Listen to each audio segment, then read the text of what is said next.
The year was 2006. The place was the United States Penitentiary in Lewisburg, Pennsylvania. The incident involved a robbery over contraband tobacco worth thousands of dollars. And the players were a bandit from Boston by the name of Larry, a Unicor mechanic from Maine by the name of Piper, a former Colombo soldier by the name of Joe Monte, and his boss, former captain of the Colombo crime family and practicing Catholic and a recently ordained Wiccan minister by the name of JoJo Russo. Hello and welcome to Convict Inc. I'm your host, Robert Rosso. If you have not subscribed to this channel, please do so. Please push like to help me with the channel. So many times, so often, I get comments about people in prison, especially when it comes to members of the mafia. Because of my response or because of the things I know and all the time I've done in prison, people think that I am just some kind of anti-mafia guy, and I'm not. Having said that, the truth of the matter is that when I think of guys in prison and my prison experience involving members of the mafia, the normal things or all of the good things are kind of overshadowed by incidents that happen, such as the one I'm going to talk about today, which makes it sound like I'm often just some anti-mob and just talking BS about all these mob guys. Now, in full disclosure, there's many times that I have intentionally done so as a FU to mafia fanboys, if you will. So if somebody says, for example, nobody would talk to somebody like you because you are a dope fiend, I will then come back and respond and say something like members of the mafia do drugs. Or it just depends. Depends which me shows up that day and what frame of mind or attitude I'm having. This is a story that came to my brain yesterday as I came across some papers about JoJo Russo, who was the former captain of the Colombo crime family, nephew of Carmine Persico. And last night when I was doing a live, I mentioned that I was going to do this, and then I actually made a couple phone calls, got a hold of one person, found out a little bit more about the story just to make sure everything was, on point. And here we are today. So I just wanted to say that, and here we go. I entered the feds in '98, and tobacco was being sold in the commissary. It was being smoked everywhere, and the whole prison smelled like tobacco. I did smoke, so I didn't mind it at the time. I believe it was in 2004, the Bureau of Prison Director put out a memo, or the Bureau of Prison decided that they were no longer going to allow inmates to smoke tobacco. The feds came down and said, no. That happened in state prisons in a lot of places across the United States. The first prison that I can recall that tobacco was taken from was Leavenworth. Now, I was not there. But the way they did it there was the warden simply said, stop selling tobacco, told the commissary to take all the tobacco out.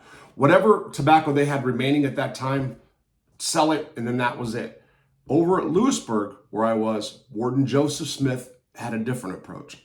He had a town hall meeting. He called everybody into the auditorium and made the announcement that the BOP is going to stop selling tobacco. It's the warden's discretion on what date that stops. And Smith gave us 6 months, I do believe. I'm almost positive it was 6 months. Okay.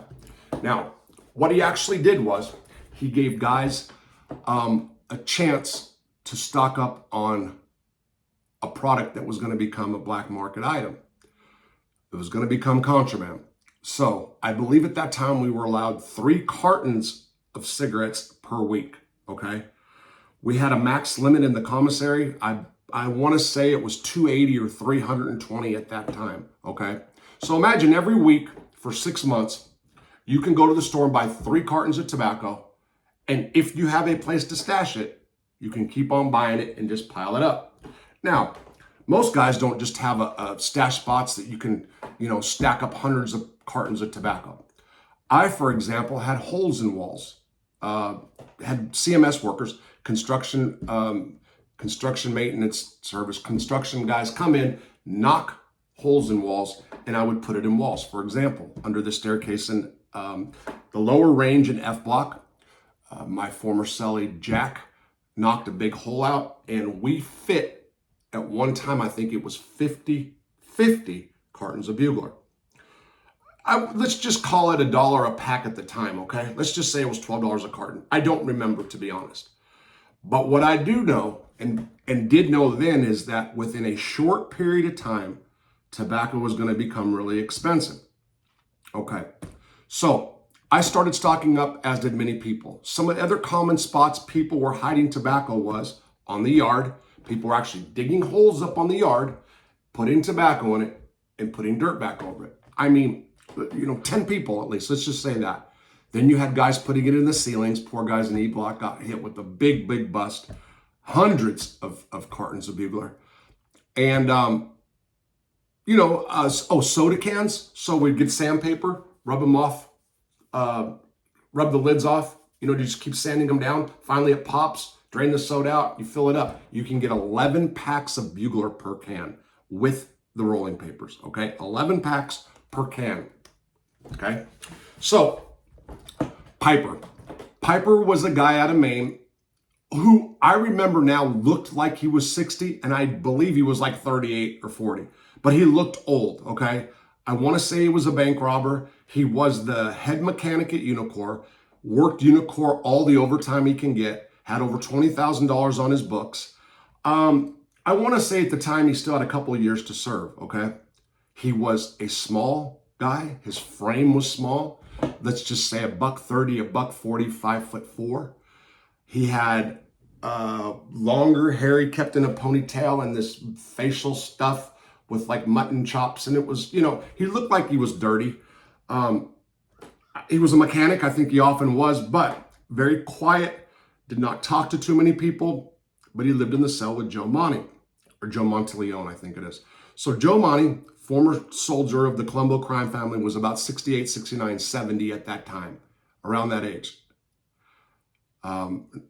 Next door, down the hall from them, was Joe Monty's boss, and I do mean boss, and he acted like a boss in prison, which was JoJo Russo. JoJo Russo, former captain of the Colombo crime family. Once upon a time, he acted as the underboss, I read in Wikipedia, and was the son of Andrew Russo, who became an acting boss for the Colombo family under Carmine Persico, the real boss, who was incarcerated for over 30 years and ran that family. JoJo, Andrew, and Carmine were cousins. JoJo was Carmine's nephew. Was it nephew? Or whatever. Whatever it is. Andrew was his cousin. So, I met JoJo when I got to Lewisburg.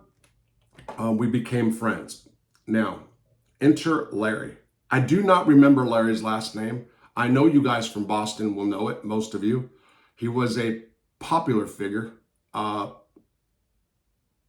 well-known dope fiend, and I don't say that in a bad way. He wouldn't have a problem. I've often said that California and Boston guys are alike. They didn't hide their drug use. The guys that use, don't care what people say, don't mind being called junkie, dope fiend, whatever.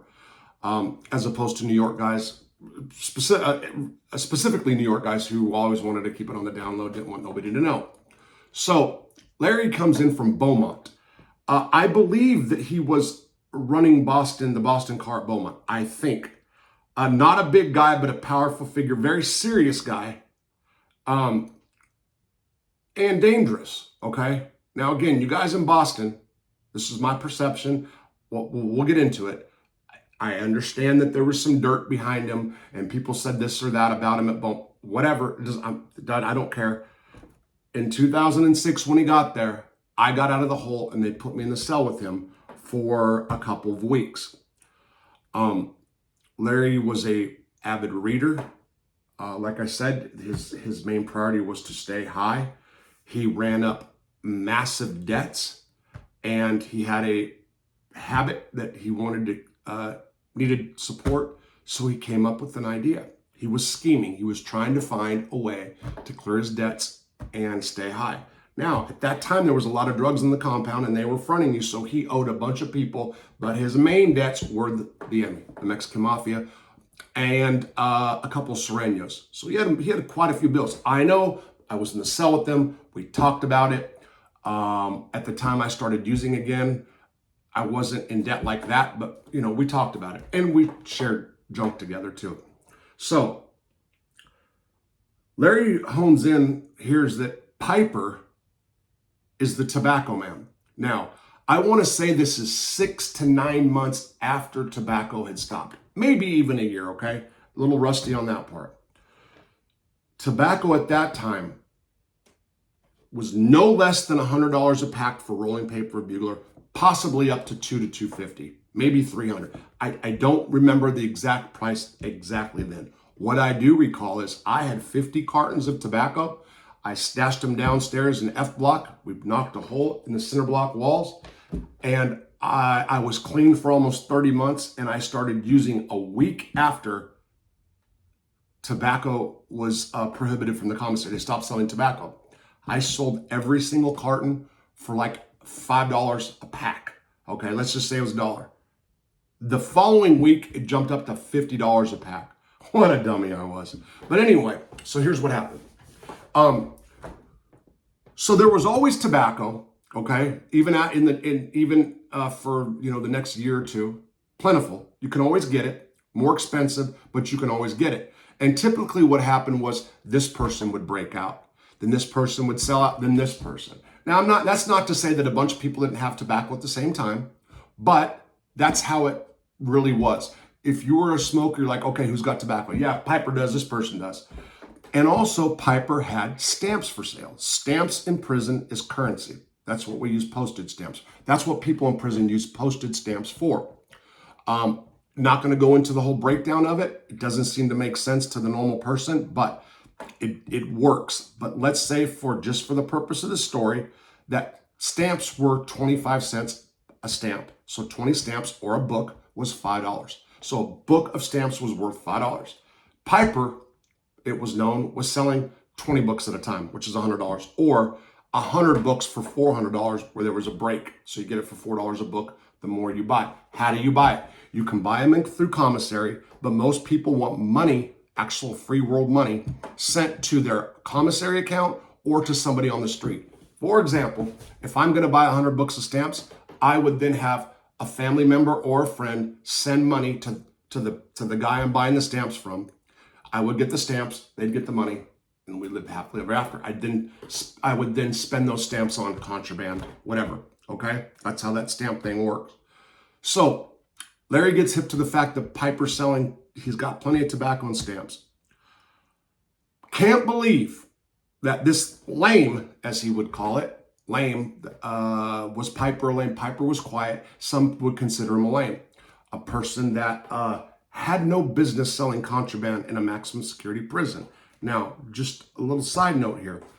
I've seen plenty of guys that were scared to death, couldn't fight a lick selling contraband in prison.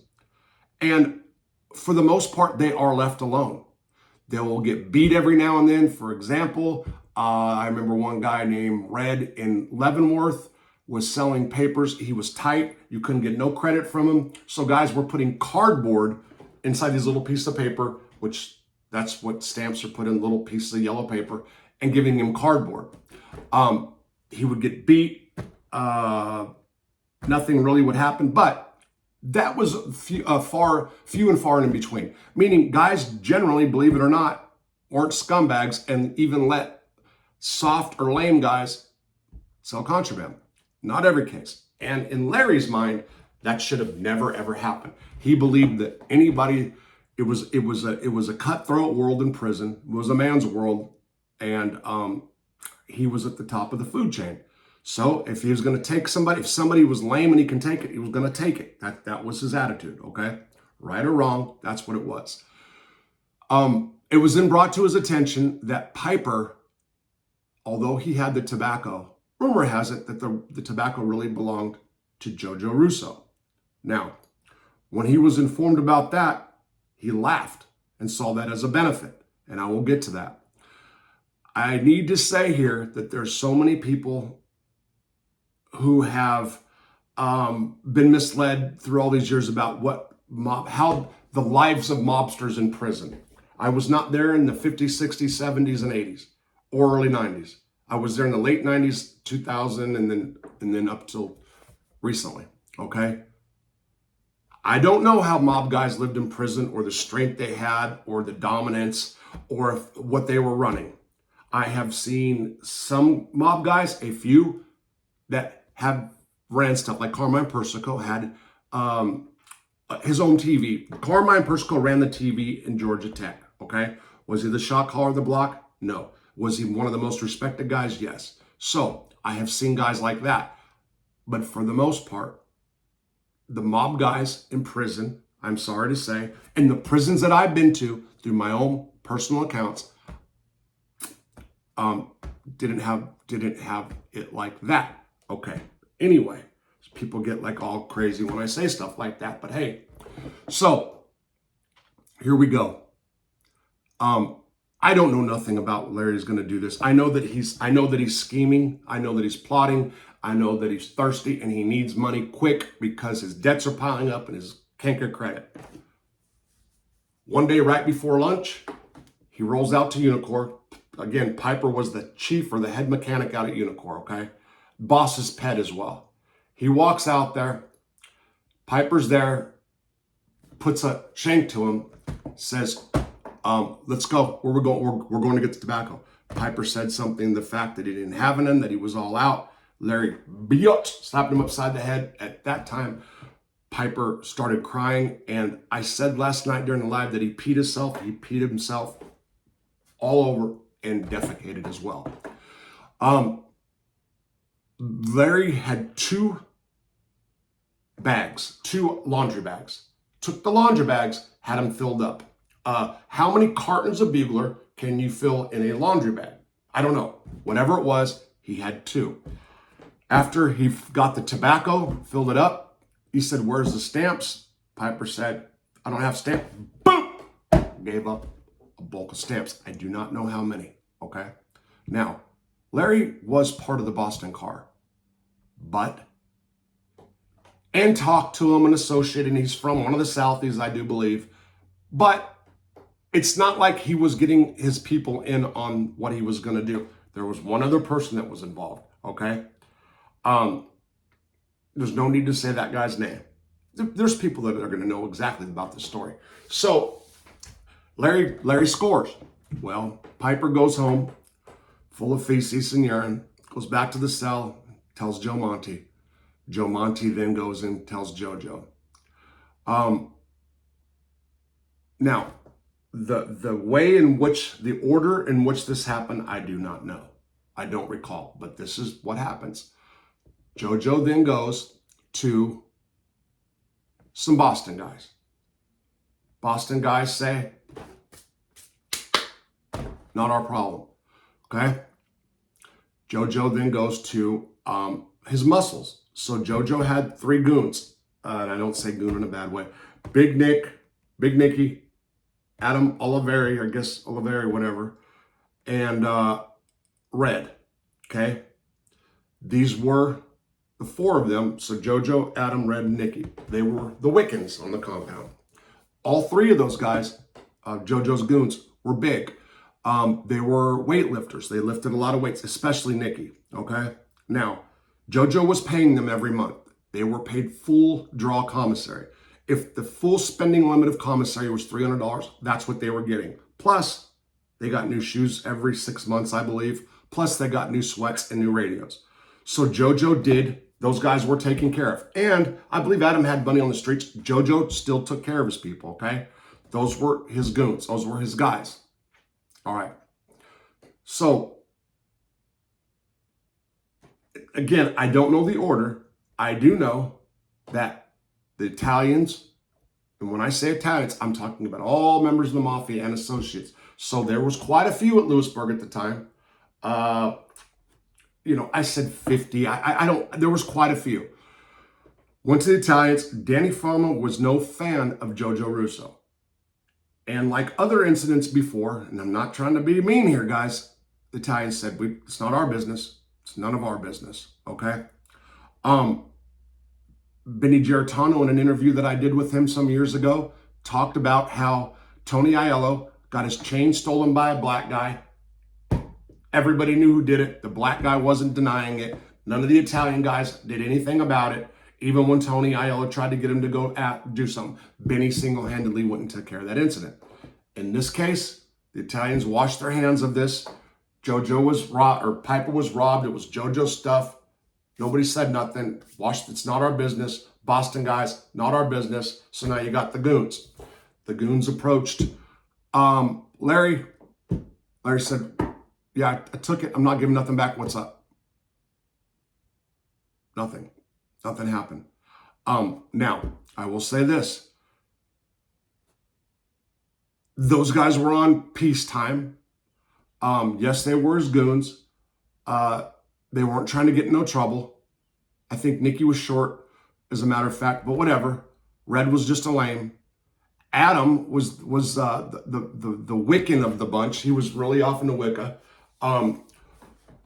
But whatever happened, and I wasn't there. I didn't watch them, or I'm not trying to say they got punked out. I wasn't there, but nothing happened.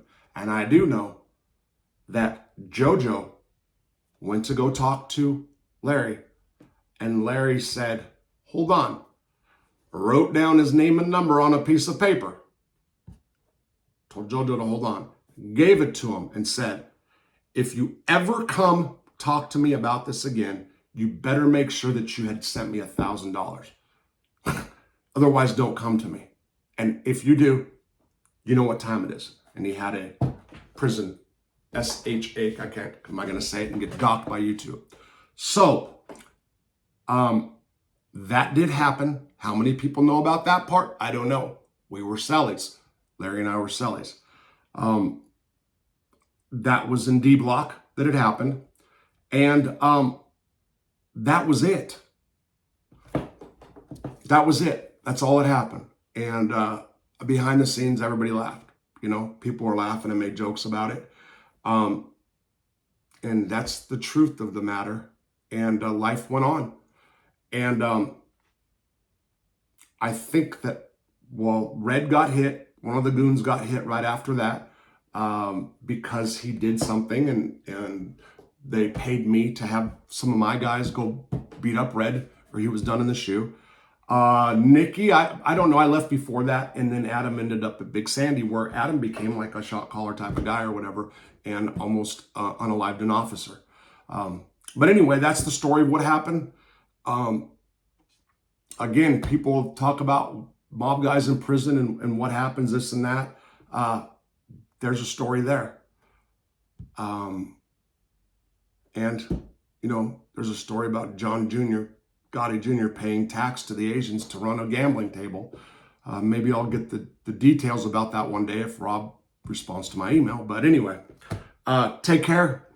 Have a good day. It is Wednesday. And yeah, that's it. Take care.